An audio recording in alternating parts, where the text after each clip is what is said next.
Hello, everybody. Welcome into the Fantasy Pros Football Podcast. I'm Ryan Wormeli, joined on this Tuesday morning by Andrew Erickson and by Chris Welsh. Fellas, we are talking some Week 9 buy lows and sell highs. We'll be talking some running backs. We'll be talking some wide receivers. We'll be talking some guys to hold if you're not buying or selling. We will run through the gamut as we do every Tuesday. I haven't done 2 of the last 3 Tuesdays for various scheduling reasons, so I appreciate you guys stepping up in my absence, not once but twice. Recently, I am back for the rest of the way, hopefully. And we'll have some fun here.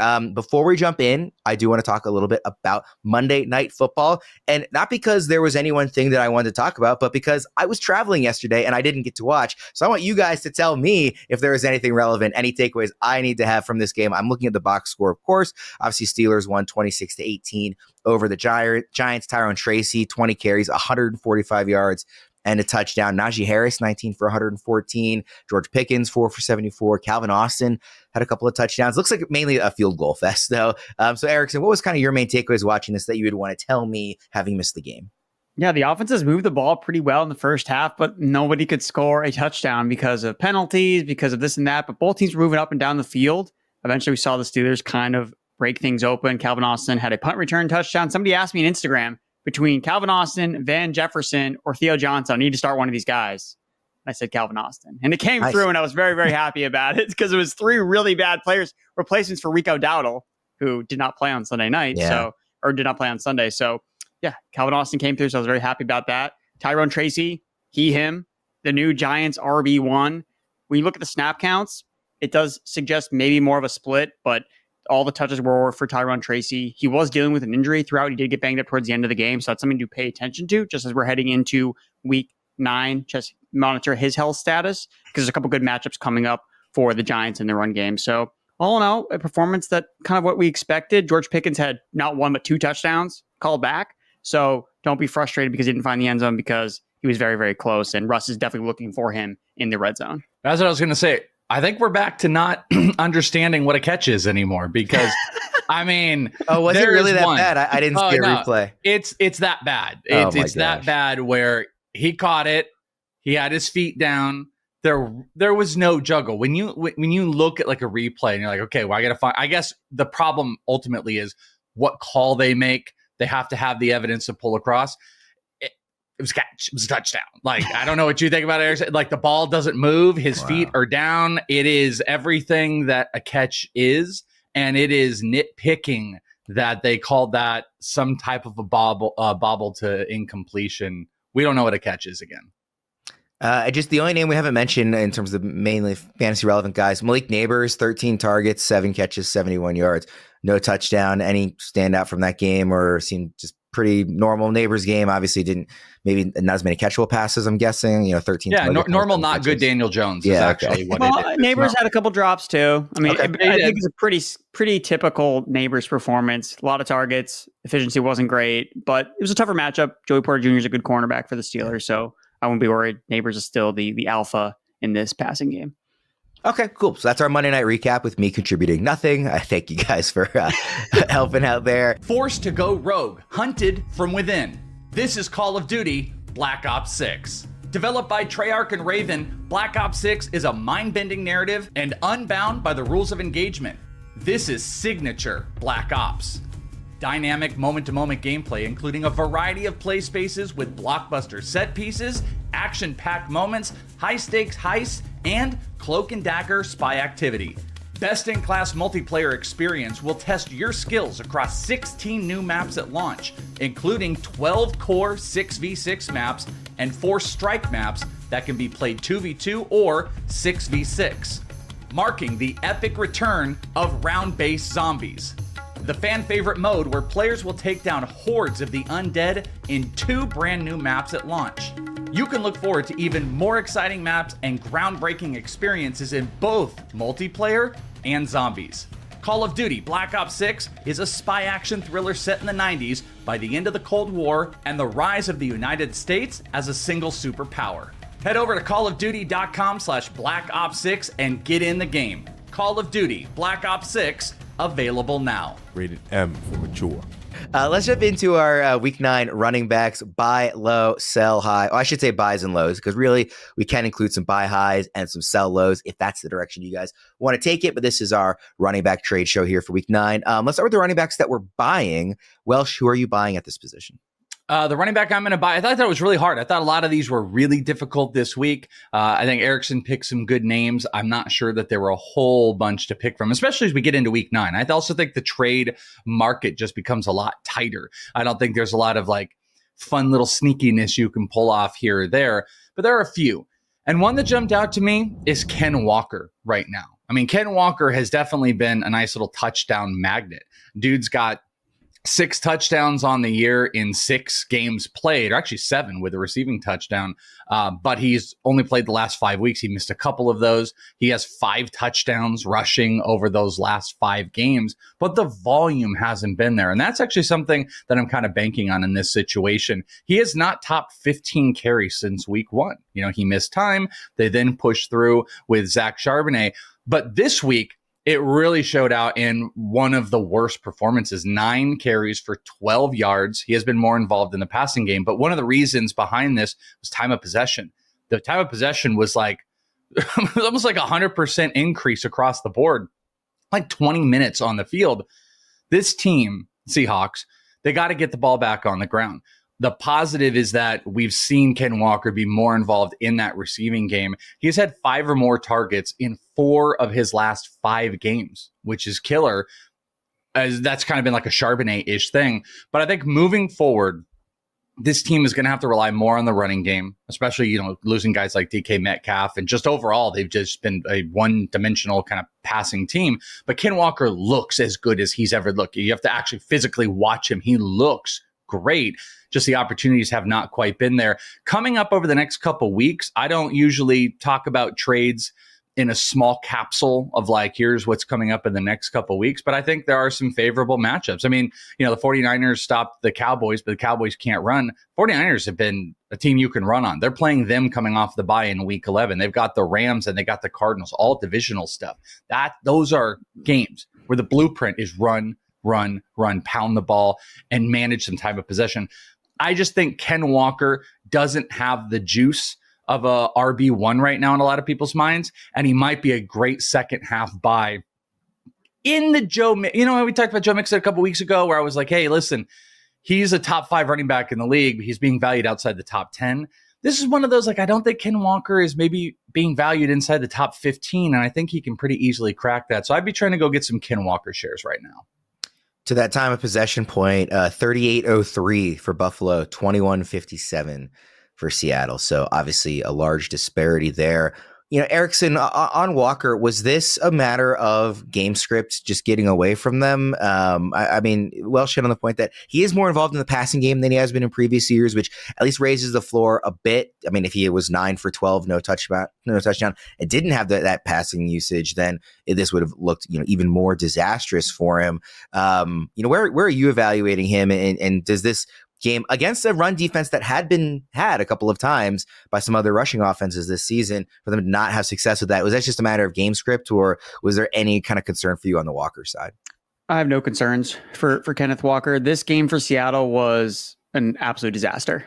They had 2 first and goals, didn't score a touchdown on either of them. I think a lot of Ken Walker's actual yardage is because he had to recover a botch snap and lost a bunch of yardage, even gained a lot of yards on that play. The people forget about that. That snap went back. I think he had a minus 19 yard loss falling on that fumble. Yeah, so he was trying to help his team. I hate that we can't just like have some official scorekeeper be like, listen, he didn't lose that yardage. Like, why is that? It's like the quarterbacks being sacked, not counting to rushing yard type of thing. Like, let's have a fumble recovery not be his rushing yards. Or also, and this is just an aside, but I'm looking at this box score and it talks about Mitch Trubisky kneeling out. Obviously, nobody really cared about Trubisky doing that, but like, I hate when you lose points, like you get minus 0.1 for a quarterback kneeling. And the argument that has been made to me is, well, somebody needs to account for those yards. I'm like, why? It's a kneel. It's not it's literally just a formality to end the game so nobody gets hurt and they don't give out the ball. Like, I don't understand why those yards need to count. Not that it often ends up impacting fantasy performances, just a couple of percentage points, but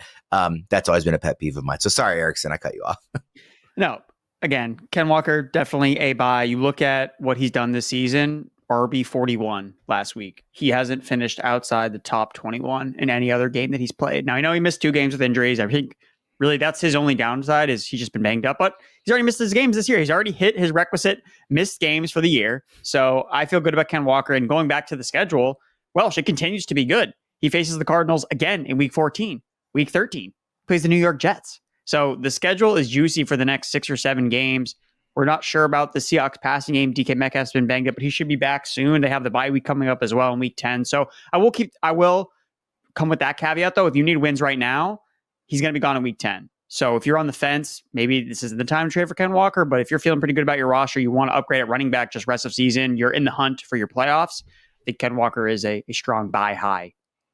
Erickson, is Walker a top 8 running back rest of the season for you? Top 10, top 12, top 15? What's the number for you? Yeah, top 8 running back. Yeah, I think he's definitely in the mix of the top guys. He's been a bell cow all season long. This is just his one bad game. I think I'd probably would have him right around RB8 range. Would make sense to me. Welsh, kind of the same range for you. Yeah, I'm just saying, I think the top 10 is there. So if you've got people that focus maybe a little bit more on this last week where it really kind of fell apart and you're getting them outside the top 15, that's where the value is. And, there's another argument just to throw out real quick as well, that there's a lot of speculation we did in the early weeks and stuff like that. Now that you're not going to still, speculate, if we were talking like wide receivers, Cedric Tillman, that's like a waiver type of guy, but that's a guy that you definitely could roll the rest of the year. My point is you're going to make some of those big trades right now and make those big pushes. You really do want to have as hyper focus as you can on the elite of the elite. Tyrone Tracy was really great, but do you want to trade a lot of equity in a guy like Tyrone Tracy on that lineup? With the Giants, I'm probably going to be more hyper-focused on the highest possible return of players in trades than it is trying to, win a little one here, win a little one there. You got to make your big moves in week 9. Erickson, what running back are you buying? I'm dumpster diving this week, folks. Rico Dowdle for the Dallas Cowboys, somebody that I teased last week on X about being a potential buy low candidate, someone I thought was kind of sneaky coming off the bye week. And, well, we didn't see him. We didn't see him play on Sunday night because he was sick. He had an illness. I don't know what's going on. There were some conspiracy theories being thrown out that Jerry Jones couldn't bring it to make Ezekiel Elliott an inactive or healthy scratch. So they made up this fake illness with Rico Dowdle because they also brought Dalvin Cook up from the practice squad. But conspiracy theories aside, I still think he's the best running back on the Dallas Cowboys as we are recording this here on Tuesday morning. There's nothing that I saw in that game between Ezekiel Elliott and Dalvin Cook that suggests, the Dallas Cowboys still have their running backs of the future on the roster. Dowdle was getting talked up by Mike McCarthy coming out of the bye week. Again, the illness was unexpected and it put fantasy managers in a bind in some situations. So I think people are really frustrated with Dowdle. But now he's rock bottom in terms of his price. And he's still the starting running back for the Dallas Cowboys, in my opinion. And who plays this week? The Atlanta Falcons. One of the best matchups you can have for a running back.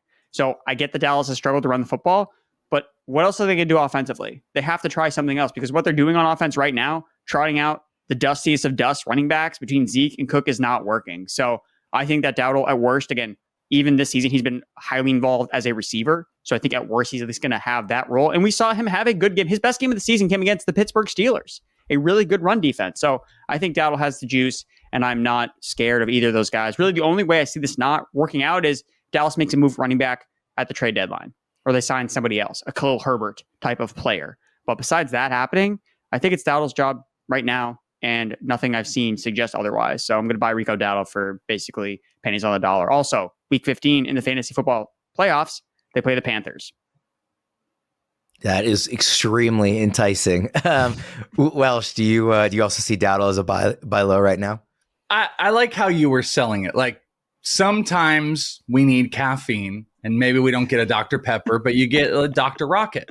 He's Dr. Rocket for me. He's like a store brand running back that you buy for cheap because you don't want to pay up on the big money. But am I actively seeking Dr. Rocket? No, not really. I know what you're doing here and I buy that. This running back core is garbage. Dalvin Cook is not going to be Kareem Hunt to the Chiefs for the Cowboys.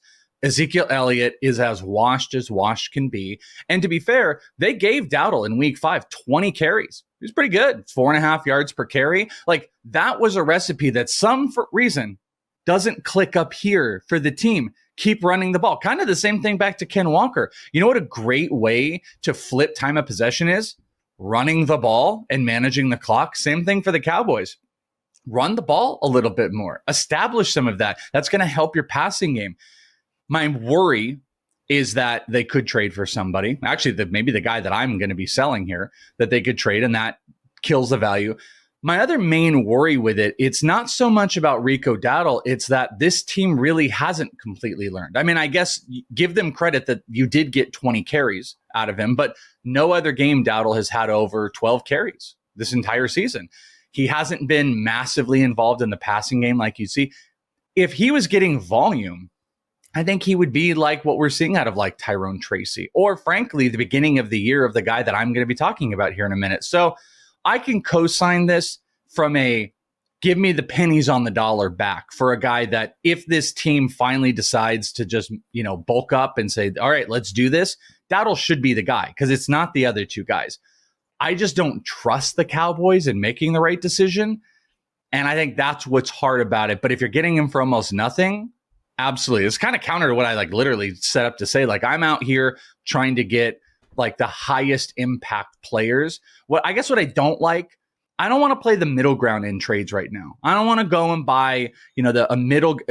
I keep going to Tyrone Tracy. He's just in my brain right now. But I don't want to pay up for a Tyrone Tracy. I either want to buy super, super low on a Dowdle type of player, or I want to get the slight discount on an elite player. I just don't want to go and buy Najee Harris or, like I said, Tyrone Tracy or any of those type of players. Give me dirt cheap or give me the high end return. The roller coaster of an NFL season is moving right along, and it promises to be a month full of tricks, treats, and of course, touchdowns. And DraftKings Sportsbook, an official sports betting partner of the NFL, is the number one place to bet touchdowns, running it in from the 1 or an 80-yard bomb. We don't care how they score touchdowns. We just want to bet on them. DraftKings heard us and is delivering. Ready to place your first bet? Try betting on something simple like a player to score a touchdown. Go to the DraftKings Sportsbook app and make your pick. Here's a reason for new customers to do a touchdown dance of their own. Bet $5 to get $200 in bonus bets instantly. Score big with DraftKings Sportsbook, the number one place to bet touchdowns. Download the DraftKings Sportsbook app and use code FantasyPros. That's code FantasyPros for new customers to get $200 in bonus bets when you bet just $5 only on DraftKings. The crown is yours. All right, Welsh, who is your running back to sell? All right, the running back that I was alluding to is Chuba Hubbard. And I think one of the narratives around is there's been so much positivity of, hey, guys, Chuba's going to be all right. Let's do this. I don't know if Chuba's going to be all right. One main reason, this Panthers team is abysmal. Bryce Young coming back, bad news. Absolute bad news. They're going to trade out Deontay Johnson, bad news. Because this team is just not going to move the ball. You've also got Jonathan Brooks coming back. And I think that's the worst news to it because you have a team that is just completely decimated, is going to throw it in. Chuba Hubbard has been the best player. But that's kind of my main point. You get this little positive narrative that's still out there that, hey, Brooks is probably not going to take away and Chuba's been great. I mean, Chuba's, I think, 5th in the NFL in rushing yards, which is phenomenal. Though I just want to point out we have 2 of the top 5 rushers in the NFL that are potentially going to be on the downtick, Chuba Hubbard and mainly Jordan Mason. But also, when you look statistically, Chuba is on a 6-week decline in fantasy points in half PPR, where he had that week 3 through 5 top 10 performances at RB down to 34 this week. 6 straight weeks he has declined.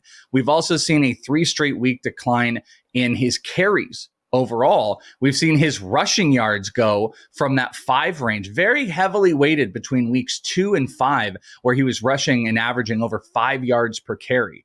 The last 2 games, he has not cracked over 3.7 yards per carry. So a team that cannot throw the ball, that is not going to have the ball a whole lot, and has a dynamic rookie running back that's ready to come in. And even if it's taking a tiny bit, I just think long gone are the days of Chuba Hubbard putting up those top 12, top 15 RB performances.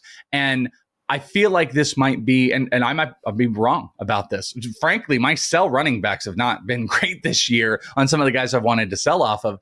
But this is a situation where I think this is kind of our last opportunity to sell off him. And I think there are extra factors beyond his talent that are going to take away from his potential fantasy production if he were to be traded, though. That is where things could get exciting. But I am selling Chuba Hubbard. And you know what? Maybe in a world where someone is paying attention at stats, if I can trade a Chuba to go get a Ken Walker, I'm dancing and jumping because Chuba is the one that really jumps off the list as far as what he did in those early weeks. But I think we are going to be waving goodbye to high-end Panthers production. Yeah, I mean, you'd have to add to Chuba to get Walker, a decent amount. But if he's like a what do you want? What else do you want? I would assume you would need to add a pretty significant piece. I think most people are expecting like Brooks coming back and Walker. I think they probably just view it as a one-off game. I mean, maybe. I mean, it's worth asking in your leagues, but I think you would need to add in like a pretty. You can have it. Whatever you want. I agree that you can have it. Name your price. Erickson, Chuba Hubbard right now, RB 28 rest of season in our expert consensus rankings. Is that too high, too low, or just right? I think it's right. I have him RB 30. There's just a lot of question marks about what he's going to be doing when it matters most in the fantasy football playoffs. Is he on the Panthers anymore? That matters. Is Jonathan Brooks taking over as the RB1 on the Panthers? So there is a risk involved, which kind of Welsh talked about, where if he gets traded to one of these teams that really needs a running back, does he just become a star? And I wanted to actually pose the question before I pose another question to Welsh, you also look at if he does stay on the Panthers the next 2 games, it's more positive matchups. He has the New Orleans Saints this week, week 9. That's a great matchup. And then he's got the Giants. So good matchups before the bye week. I think 2 weeks is probably what you have left of Chuba Hubbard being a starting asset. And then after the bye week, I would assume that we start to see more of Brooks if Chuba Hubbard's not even on the team anymore. I think, though, I know you have a question for Welsh. I think, though, that maybe that's a case to trade him because after the next 2 weeks, he's got the bye week, whatever. Like, I think people will be even less inclined to want to trade for him. Right now, you can at least sell on, listen, he's been good, he's getting usage, and you're going to get at least 2 good weeks out of him, we expect. And if you need to win now, then if you're a first place team or whatever, you can then be looking to the playoffs when you don't expect him to contribute. And also, if Brooks is activated, he is there for those really 2 good weeks. Because I looked at that, because you're right. Like, it's like bottom 8 defenses in yards given up per game rushing in the Saints and the Giants. So it is a good matchup, but it's also something where Brooks has potential to do that. Then they have the bye, and then they come back against Kansas City, one of the absolute worst matches you could possibly have. So I like what Worm said here. It's maybe 1 more week if you want to do that. Like you want to get a little bit ahead of it, but that's why I signal this time right here where it's like there are some good advantages while Brooks potentially could get out there as well and sell. But what was your question, Erickson? Week 15. Be a trade question. Panthers, Cowboys. Who are you starting, Rico Dowdle or Chuba Hubbard? And who do you want rest of the season, Rico Dowdle or Chuba Hubbard? Well, if Chuba's a Cowboy, then it's going to be Chuba. That would be the problem, and it will definitely not be Rico. That's the factor. I mean, it's going to get answered the next week. But I kind of don't think Chuba is going to get traded at this point. I don't know what the market is for anybody buying on running backs right now. The wide receiver market, I don't know. It doesn't seem that crazy for what a lot of these guys are, and I think he is more accessible. Back to your question, real quick. Yeah. If the Cowboys trade for somebody, it's not Rico. If they don't trade for somebody, I think I might go Rico. I mean, that is a great matchup against Carolina for them. So I think I would go Rico in that instance. Yeah, I did want to say too, I know that the Panthers are obviously sellers at the trade deadline. They might just trade Miles Sanders instead. They don't have any more. He doesn't have any more guaranteed. No, he doesn't have any more money left on his contract. So he's done. So teams might look at Miles Sanders as, hey, this guy was really good on the Eagles. The Cowboys are familiar with Miles Sanders based on how often he played with the Philadelphia Eagles. So maybe it's not Hubbard that gets traded because, the Panthers like Hubbard. So maybe they don't want to move him. Sure. And Miles Sanders can probably be cheap. No one wants to trade anything worth anything for a running back. we know that. So if Sanders costs a 7th round pick to get, that's the guy who's getting traded from Carolina. So I would keep Sanders that in might cost a 7th round pick swap, not even just a 7th round. What did Cam Akers get traded for? A 7th round pick in 2030. Yeah, exactly. It's very NBA-esque trade where they're trading with picks in the 2030s. Yeah, all right. Let's go to your running back to sell, Erickson. I'm trusting the process here. Raheem Mostert is my running back to sell. He had 19 rushing yards on 9 carries, but he scored 2 rushing touchdowns. So last year, Raheem Mostert, we talked about him as a sell high, I think, every single show, and we were wrong because he ended up scoring 20-plus touchdowns. And what are we seeing so far this year again? Oh, he's scoring more touchdowns. I'm doubling down. I don't think that Raheem Mostert is going to be able to keep this up and do what he did last year where he's just scoring touchdowns left and right. I know the schedule is really good for these Miami Dolphins upcoming. We talked about it last week when I talked about Achane as a buy, and that looks good so far through 1 week with Tua back. The schedule for the Dolphins running backs is really good. Buffalo, the Rams, Raiders, and Patriots over the next 4 weeks. But I don't have faith in Mostert rest of the season. He's even going to be the RB2 in this backfield. Every time Jalen Wright touches the ball, it's super explosiveness. And I think the Dolphins know that. Achane has a tighter grip on the RB1 role than he did last year, where I think it was more of a 1A, 1B situation with Mostert in the first half of last game. It was Achane 11-3 in terms of first half touches. Mostert was basically only used in the red zone. And what if that goes away? Because Achane is the better receiver. Jalen Wright is the more explosive rusher. And Mostert's really just like threading the needle with this touchdown production. So the process always says you got to sell after these multi-touchdown games that you don't think are going to sustain because of the player's talent. So I'm skeptical that Raheem Mostert's going to be able to keep this up. And I want to sell high off of the big game with good matchups coming up, because I'm not going to be surprised if we look up and Jalen Wright is the one that's usurping Raheem Mostert when Achane is getting a breather on the sideline. You look at just rushing success rate this season, Mostert, 33%. That ranks 42nd out of 52 qualifying running backs this season. Against the Cardinals, both Achane and Jalen Wright were averaging nearly 9 yards per carry. And Raheem Mostert was at 2.1 against the same defense. Now, again, it does come with the caveat that Mostert was rushing the red zone a lot of the time, so that's why his yards per carry was a little bit lower. But still, I just think that the Dolphins have to find ways to get Jalen Wright more involved. I think that's going to come at the expense of Raheem Mostert. If he doesn't score, he's not going to score any fantasy points for you. I would say the other caveat is that Jalen Wright only had 2 carries. Like, I mean, obviously 9 yards per carry also, but a small sample size. I don't disagree with your point. Just wanted to at least mention that. Welsh, what do you think about Raheem Mostert as a sell? Yeah, I mean, I think if you can sell him, great. I think that would be my only pushback to this would be like, who's buying Raheem Mostert? Like, I would think a trade would be super exciting. Let's go back to the Cowboys again. Can you imagine Raheem Mostert on the Dallas Cowboys? Then we're talking crazy. That would be, I think the person buying Raheem Mostert would be doing it in a speculative state. But I think Mostert as a Dolphin at this point, I'm just really not sure what you get. It might be one of those cases. You actually might be better with Mostert than what your return can be. So that would be my only major pushback, because I think everybody on the planet knows Devon Achane should continue to get a whole bunch of run. We've seen Jalen Wright. Jalen Wright's looked better than Mostert, and they've kind of bounced back between them. Mostert had a fumble, and then Jalen Wright ended up coming in. I just don't know what you can ultimately get. Like, if you could... Rico Dowdle. There you go. I don't think you can. You can't get Rico Dowdle for Raheem Mostert? For a back that is a clear number 2 in the system, that is sharing the number 2 with another role. That's my pushback. I don't think you can get Rico Dowdle. I don't think you could get waiver wire Cedric Tillman. I don't think you could maybe get Josh Downs at this point. And if Flacco were to be the quarterback, that would be good. My only push is, what can you get for Mostert? Because I think this is a clear sell, because Devon Achane needs more touches.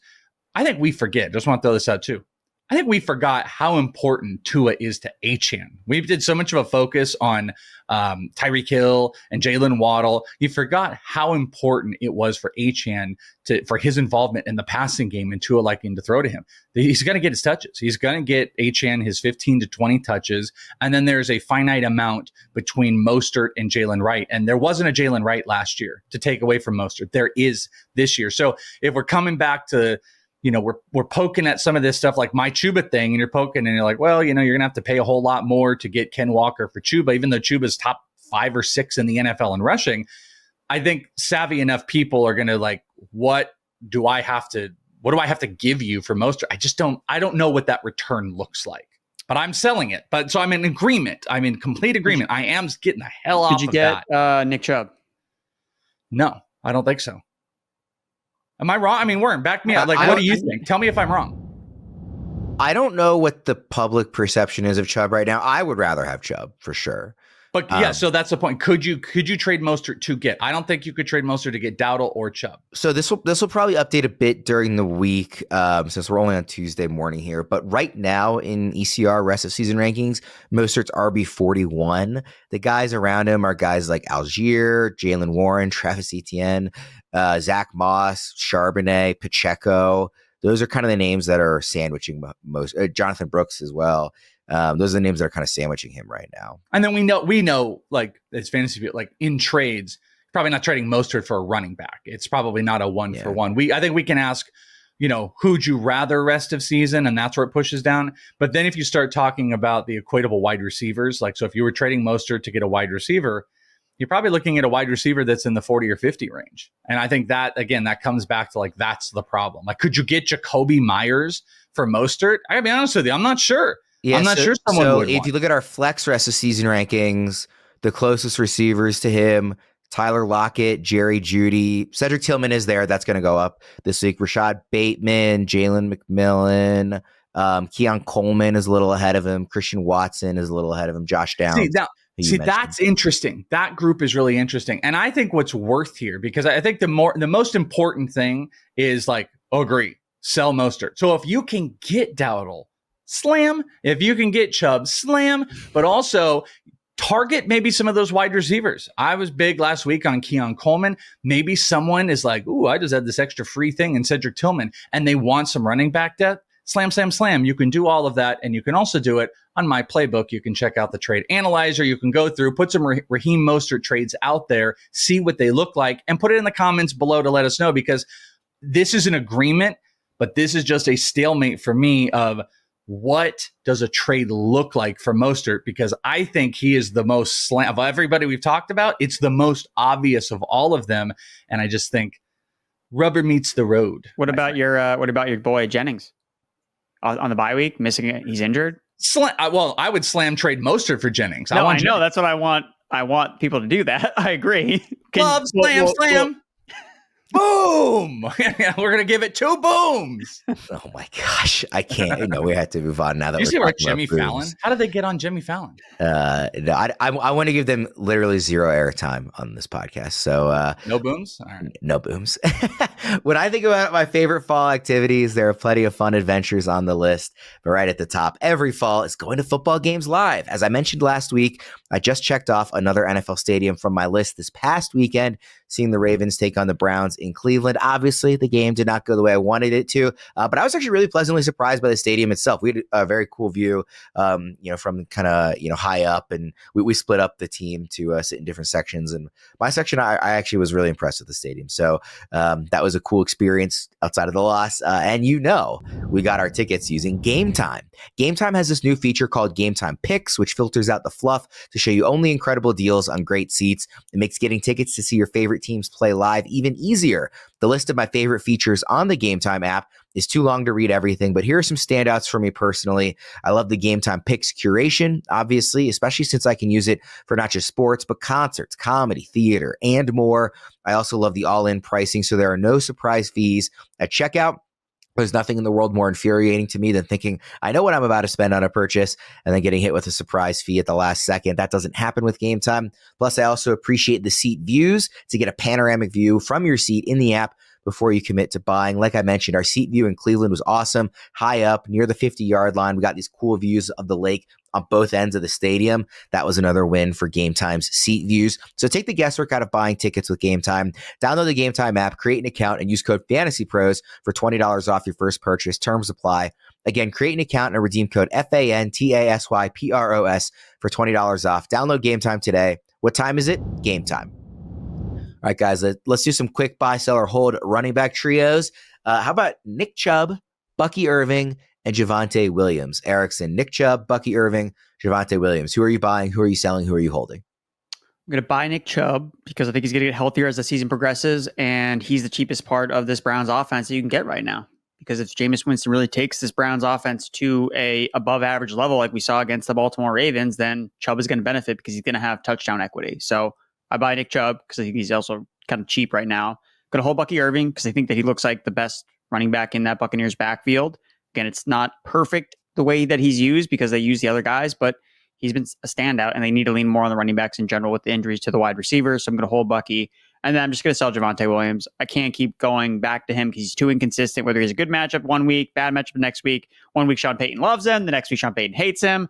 I just can't with Javonte. So again, if you can get Dowdle, any of these running backs we talked about as buys that are on the cheap, you can sell Javonte because he had a good game 2 weeks ago. It wasn't great against the Panthers. I want to sell Javonte. Not being great against the Panthers is typically a bad sign. No. Welsh, Nick Chubb, Bucky Irving, Javonte Williams. My favorite analysis of all time is I just can't. Like, I love it. That's exactly how I feel about Javonte Williams. I just can't. So I'm in agreement on this, but I'm going to flip Chubb and Bucky Irving. So I'm glad I feel like we're in this because I feel like Bucky and Nick Chubb, if you want to flip it like you did, I think we're in the same general vicinity. I will say I was a pretty heavy like go sell Nick Chubb guy, and they are giving him the carries. And that looks good. The production isn't necessarily there, but if Jameis Winston opens up this passing game, they're going to be able to run more. I do worry, and I've kind of said this a lot, that felt like this team told us and showed us what the game plan is with running backs and Nick Chubb when Jerome Ford was out, where they were running both of them. So I still feel like Nick Chubb is kind of capped, and I'm not sure that explosiveness is there, but it is more than I thought.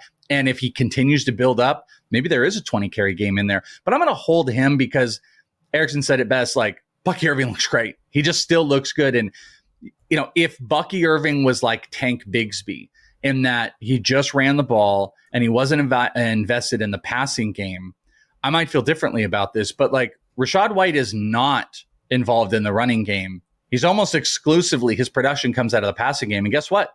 Bucky Irving had more targets, more catches, and more receiving yards this past week. And he gets more rushes. He is the better runner. Tucker, bye-bye, kicked out. Bucky Irving's the buy to me right now because whatever he did last week, I don't think like jumps off the page for people to be like, oh yeah, he is back. No, I think Bucky Irving's the guy that should continue to get usage. And frankly, like Rachaad White's not going anywhere, but everybody's hurt in Tampa Bay until they maybe go trade for like Deontay Johnson or something, that both Rachaad White and Bucky Irving can get some run, but Bucky Irving should be the primary guy. So he's going to be my buy. One other trio here, Raheem Mostert, who we talked about a bit already, Alexander Mattison, and Austin Ekeler. Well, I'll start with you on this one. Mostert, Mattison, or Ekeler? Sell. All. This is going to be a tough one to put together. I'm going to buy Ekeler, hold Mattison, and sell Mostert, I think. Okay, so we're in it together. Mattison is 100% touchdown dependent.